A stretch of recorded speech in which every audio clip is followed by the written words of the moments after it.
नमस्कार, आप देख रहे हैं कैपिटल टीवी का खास शो वाटर वॉर। मैं हूं परवीन शेख। योगी का बुलडोजर मॉडल अब बिहार में इस्तेमाल किया जा रहा है। बिहार के कई शहरों में बुलडोजर का पीला पंजा चल रहा है। विरोधी रील बना रहे हैं और गाने लगा रहे हैं। जोड़ी मोदी नीतीश जी की हिट हुई। आरोप है कि गरीबों को निशाना बनाया जा रहा है। बुलडोजर एक्शन पर आरजेडी की राज्यसभा सांसद लालू प्रसाद यादव की बड़ी बेटी मीसा भारती ने भी तीखा बयान दिया। उन्होंने कहा कि यह सही है कि कार्रवाई पटना हाईकोर्ट के निर्देश पर हो रही है, लेकिन पहले की सरकारों में लोगों को उजाड़ने से पहले उनका पुनर्वास किया जाता था। अब सीधे तौर पर घर तोड़ दिए जा रहे हैं, जबकि लोगों के सिर से छत पहले ही जा चुकी है। मीसा भारती ने सवाल उठाया, क्या अब इंसान की कोई कीमत नहीं रह गई है? क्यों आखिर विपक्ष बुलडोजर एक्शन पर इतना बिलबिला रहा है? और जिस तरह से मीसा भारती का बयान आया, उसको लेकर वो खुद घिरती हुई नजर आ रही हैं। इस पर ज्यादा चर्चा के लिए मेरे साथ जुड़ चुके हैं कैपिटल टीवी के executive editor Rajiv Singh. Sir, आपका बहुत बहुत स्वागत है। धन्यवाद। राजीव सर, एक तो लंबे वक्त से मीसा भारती खुद मौजूदा राजनीति से गायब थी। जब अचानक आती हैं तो सीधा सवाल एक्शन, जो बुलडोजर एक्शन है, उस पर खड़ा कर रही है।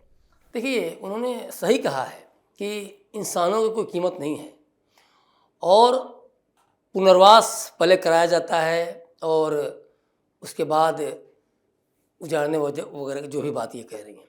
मीसा भारती को शर्म आनी चाहिए कि वे क्या बोल रही हैं और किस सरकार के ऊपर सवाल खड़ा कर रही हैं। ये मीसा भारती के ही पिताजी थे लालू यादव। जब उन्होंने 15 साल शासन किया था 90 से लेकर 2005 तक, तो 12 से ज़्यादा बड़े जातीय नरसंहार हुए थे। गलियों में, सड़कों पर लाशें पटी पड़ी थी। छोटे छोटे बच्चों को भी नहीं छोड़ा गया था। मतलब जितना हीनियस क्राइम हो सकता है, हम और आप सोच सकते हैं, उससे भी ज़्यादा हीनियस क्राइम को अंजाम दिया गया था उस दौरान। और ये कह रही हैं कि पहले पुनर्वास करना चाहिए। नीतीश सरकार को नहीं पता है कि बुलडोजर एक्शन कहाँ हो रहा है। और सबसे ज़्यादा आँख वाली मीसा भारती हैं, राबड़ी देवी हैं। पटना हाईकोर्ट को नहीं पता है। इन लोगों की नज़र में कोर्ट, जज बेईमान हो सकते हैं। इनकी माँ अभी जमीन के बदले नौकरी घोटाला में जो सुनवाई हो रही थी, गोगने साहब को बदलने की इनकी माँ ने ही बात की थी ना जी। और ये पूरा लालू फैमिली जिस तरह से चुनाव आयोग पर सवाल उठता है, संवैधानिक संस्थाओं पर सवाल उठना, कोर्ट पर सवाल उठाना, तो इनसे कोई सीखे। राजीव सर, खुद लालू परिवार जमीन खोर है। कई जमीनों पर कब्जा कर रखा है, सरकारी इमारतें बनवा रखी हैं बिना नक्शा पास किए। जो खुद इतने ज्यादा सवालों में है, वो अगर सवाल उठाता है तो कहां तक तर्कसंगत? देखिए, परेशानी इसी बात की है कि अब इनको इनके गले तक, इनके गिरबान तक सरकार और कानून के हाथ पहुंचते नजर आ रहे हैं। और वो हाथ पहुंचे और ये फिर पकड़े जाएं, इसीलिए ये सवाल खड़े करने शुरू हो गए कि किसी तरह से जान बच जाए। ये वैसे ही है जब चुनाव हो रहे तो चुनाव आयोग पे सवाल उठ रहे थे, मोदी जी पे सवाल उठ रहे थे कि चुनाव आयोग मोदी जी की गोद में बैठा हुआ है, वोट चोरी हो रही है, कि किसी तरह से SIR की प्रक्रिया रुक जाए। ये उत्तर प्रदेश में भी समझ चल रहा है, हो ही रहा है। पश्चिम बंगाल में सवाल उठ रहे हैं, इसीलिए बिलबिलाए हुए हैं लोग। अरे, आपको सबसे पहले तो अपने ऊपर लगे घोटाले के बारे में बताना चाहिए कि आप जेल कब जाने वाले हैं, किसने किसकी जमीन खाई, नौकरी के बदले गरीबों का जमीन हड़प लिए। इतना बड़ा आरोप आपके ऊपर है, कभी भी आप जेल की सलाखों के पीछे पहुंच सकती हैं। लेकिन गुमराह करने के लिए ये अभी भी जिस तरह की राजनीति कर रहे हैं, बिहार की जनता ने सब सोच समझ के वोट दे दिया है। उनको सब पता है कि मीसा भारती हो, तेजस्वी हो, लालू हो या फिर लालू फैमिली कोई भी हो, पहले अपने घर के झगड़े सुलझा लेते, तब बाहर के हालात में बयानबाजी करते तो ज़्यादा सही था। जिस घर में बच्चियों की इज्जत सुरक्षित नहीं है, हाथ उठा दिए जा रहे हैं, चप्पल उठा दिए जा रहे हैं, रो रो के बिलख के बच्चियां घर छोड़ के चली जा रही हैं। एक नहीं, 3-3, 4-4 बहनें चली गई हैं। बड़ा भाई को घर से निकाल दिया गया। अब वे गरीबों के घर की बात कर रहे हैं, गरीबों के जमीन की बात कर रहे हैं, अब बिहार की जनता को गुमराह कर रहे हैं, क्योंकि इनको ये पता है कि बिहार की जनता भोली भाली होती है, कुछ भी कहेंगे विश्वास कर लेगी। लेकिन इसी भोलेपन का जो छल प्रपंच किया गया, अब वो नहीं चलने वाला है। और जनता जाग चुकी है, जनता जान भी चुकी है, लालू फैमिली को तो खासतौर पे, कि ये लोग न किसी यादव की राजनीति करते हैं, न किसी मुस्लिम की राजनीति करते हैं, न किसी बिहार की जनता की राजनीति करते हैं। ये सिर्फ और सिर्फ अपनी राजनीति करते हैं, किस तरह से अपने आप को चमकाएं। राबड़ी आवाज तो खाली करने में पसीने लोग छूट रहे हैं। लोग कह रहे हैं, राजद नेता मंगनी लाल यही कह रहे हैं ना, नहीं खाली करेंगे, चाहे जो करना है कर लो। तो इनकी निगाह में देखिए जमीन हड़पना, आवास हड़पना इनका शगल बन चुका है। और इनको लगता है कि यही एक रास्ता है जनता तक पहुंचने का, शासन में बने रहने का। जबकि बिहार की जनता अब सबको जान चुकी है कि आप कैसे हैं और क्या नीयत है आपकी और क्या आपकी नीति है।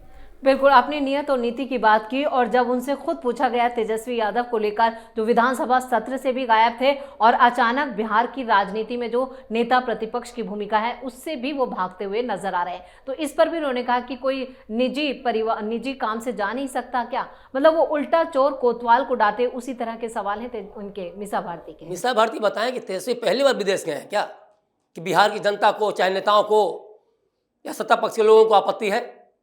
आप कब जा रहे हैं? बिहार की जनता पे आफत पड़ेगी, आप निकल लेंगे टूर पे। सदन में राज्यपाल का भाषण चल रहा है, आप निकल लेंगे टूर पे, गायब हो जाएंगे। नीतीश कुमार बतौर सीएम 10वीं बार शपथ ले रहे हैं, लंदन से उनके लिए प्रशंसा पत्र खत आ जा रहा है, लेकिन आप निकल लेंगे कुर्सी छोड़ के। तो सवाल तो जनता पूछेगी। 25 सीटें जो दी है जनता, तो आपके लिए ये नहीं कि आप ये मत समझिए कि आप उसके लिए इंटाइटल थे और आपको एकदम वो एकदम परोस दिया गया है। जनता का वोट इन्हीं की बात अगर कर ली जाए तेजस्वी यादव की, तो 1,90,00,000 वोट मिले इनको, तो उन वोटों की कीमत नहीं है क्या इनकी नज़र में? और क्या इसीलिए सवाल उठता है कि 30 वोट से हम हार गए, 35 वोट से हार गए तो हमारे साथ धांधली हो गई? तो जहाँ भाजपा 30-35 वोट से हारती है तो वहाँ धांधली नहीं होती है। तो ये तो उनसे पूछना चाहिए। और देखिए ये बात इनको समझ में नहीं आता है कि विपक्ष है क्या। इनको लगता है कि बस सीएम जब बन जाते तो वो रियल राजनीति होती, राजनीति वहां से स्टार्ट होती। नेता प्रतिपक्ष से तो कोई राजनीति नहीं होती, क्योंकि उत्तरदायित्व तो मिला है, अधिकार तो उस टाइप से नहीं है जिस तरह से सोचते हैं कि नीतीश कुमार की तरह मिल जाए अधिकार, मोदी जी की तरह अधिकार मिल जाए। तो कर्म भी तो ऐसे होने चाहिए। तो अभी भी अधिकार आपके पास है नेता प्रतिपक्ष का, लेकिन उस अधिकार को आप समझें तब ना। आप उस नेता प्रतिपक्ष के दायित्व को निभाते हुए जनता के लिए सरकार से सवाल पूछिए, बुलडोजर एक्शन पर सवाल पूछिए, लेकिन सवाल वाजिब होने चाहिए। सवाल वाजिब इसलिए होने चाहिए कि इसी बुलडोजर एक्शन के चलते आज बिहार में वाहवाही हो रही है कि अब सड़कें खाली हैं, अब बच्चे स्कूल जा रहे हैं, कोई खतरा नहीं है कि उनके ऊपर कोई गाड़ी या कोई बाइक या कोई दूसरी गाड़ियां चढ़ जाएंगी। अब एम्बुलेंस जहां 10 मिनट पहुंचता वहां 10 मिनट पहुंचेंगी। पहले तो लोग जाम के चलते, क्योंकि इंक्रोचमेंट इस कदर होता था कि फुटपाथ भी, सड़कें भी जाम, तो 3 घंटे 4 घंटे में एम्बुलेंस पहुंच जाती, तब तक से मरीज दम तोड़ देता था। तो इनसे पूछे, इनके पिताजी ब्रेकर कुछ समय में इसलिए तोड़वा दिए थे कि जो खास समुदाय के लोग हैं, यादव लोग हैं, वो दूध लेके जाएंगे तो उनके डब्बे से दूध छलक जाएगा, तो खुश करने के लिए। लेकिन उन्होंने ये परवाह नहीं की कि ब्रेकर सड़कों पर क्यों बने हैं। वो गाड़ियां सर पर दौड़ रही, कुचलते हुए दौड़ रही, इनके लिए सही था। और इनके रैली में भी तो दबे लोगों को कुचले गए, थार से कुचलते हुए आगे बढ़ रहे थे ये लोग, एनडीए सरकार सड़कों पर मजा लेते हुए। तो इनके लिए सवालों का मतलब सिर्फ सवाल है, जवाब पाना नहीं, क्योंकि जवाब जैसे मिलेगा ये फिर बेइज्जत होंगे, फिर ये शर्म से लाल हो जाएंगे। तो क्या यहाँ पर जिस तरह से आरजेडी की दिक्कतें बढ़ रही हैं उससे ध्यान भटकाने की कोशिश कर रही है मीसा भारती? बिल्कुल, देखिए पूरी कोशिश उसी तरफ है। इसीलिए लगातार सवाल पर सवाल ये हो रहे हैं कि किसी तरीके से हमें, अब देखिए लगभग 4.5 साल तक, 5 साल तक यही चलता रहेगा इनका, क्योंकि अगर इनको नेता प्रतिपक्ष के तौर पे सही तरीके से चीज़ों को उठाना होता, बातें जनता के पक्ष में करनी होती, तो ये सदन छोड़ के नहीं भाग गए होते। और कहाँ गए हैं? टूर पे गए हैं। हैलोवीन मनाने वाली लालू फैमिली अब क्रिसमस मनाएगी। छठ से इनको नफरत है, राम मंदिर से इनको नफरत है, तो ये अब न बताएं। और दूसरी एक चीज बात और है, मीसा भारती हो या फिर रोहिणी आचार्य हो, पूरी बिहार की जनता को पता है कि लालू फैमिली में सबकी अपनी अपनी नेताओं की लिस्ट है। रोहिणी आचार्य पर भी आरोप लगे कि 5 टिकट मांग रही थी, बेटे के लिए टिकट मांग रही थी, नहीं मिला, तो इसलिए सब बवाल हुआ, जूता चप्पल जो भी हुआ। मीसा भारती भी एक बार कहा जाता है, आरोप इनके ऊपर भी है कि रात में होटल में चली गई थी रहने, क्योंकि इन्होंने जब लालू जब जेल जाने लगे थे तो सोचा इन्होंने कि राष्ट्रीय अध्यक्ष का पद हमें मिल जाए, नहीं मिला तो गुस्सा कर होटल में रहने चली गई थी। तो ये जो स्वार्थ की जो राजनीति है, तो इसको लोग सोचते हैं कि बस इसको लालू फैमिली के अंदर समेट के रखें। इसीलिए तो संजय यादव को लेकर पूरा विरोध हो रहा है, रमेश को लेकर विरोध हो रहा है, और वो तेजस्वी यादव हैं, वो समझते हैं कि नहीं बहुत अच्छा काम कर रहा है, तो वो प्लस पॉइंट उसके लिए समझते हैं। तो ये आपस में लड़ते रहेंगे, इस तरह से सवाल करते रहेंगे, इसमें कोई दो राय नहीं है।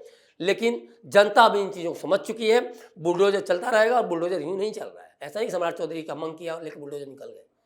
कोर्ट के आदेश पर हो रहा है, और कोर्ट के आदेश पर बुलडोजर चलेगा तो चलेगा, मीसा भारती उसको रोक नहीं पाएंगे। राजीव सर, इस तमाम जानकारी के लिए और सटीक विश्लेषण के लिए आपका बहुत बहुत धन्यवाद। तो बिहार में ताबड़तोड़ बुलडोजर एक्शन जारी है, इसके साथ ही इस पर सियासत भी गरमाई हुई है। आरजेडी विधायक कुमार सर्वजीत ने तो डिप्टी सीएम सम्राट चौधरी पर तंज कस के बोला था कि अब सम्राट चौधरी को मीडिया वाले बुलडोजर बाबा कहने लगे हैं। बिहार में गरीबों के घरों को तोड़ा जा रहा है, जिस पर डिप्टी सीएम सम्राट चौधरी ने जवाब भी दिया।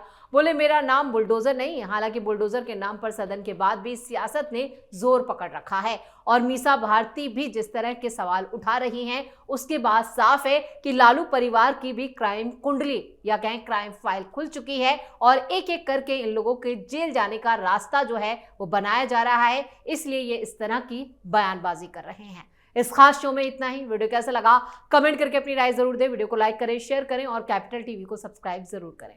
धन्यवाद।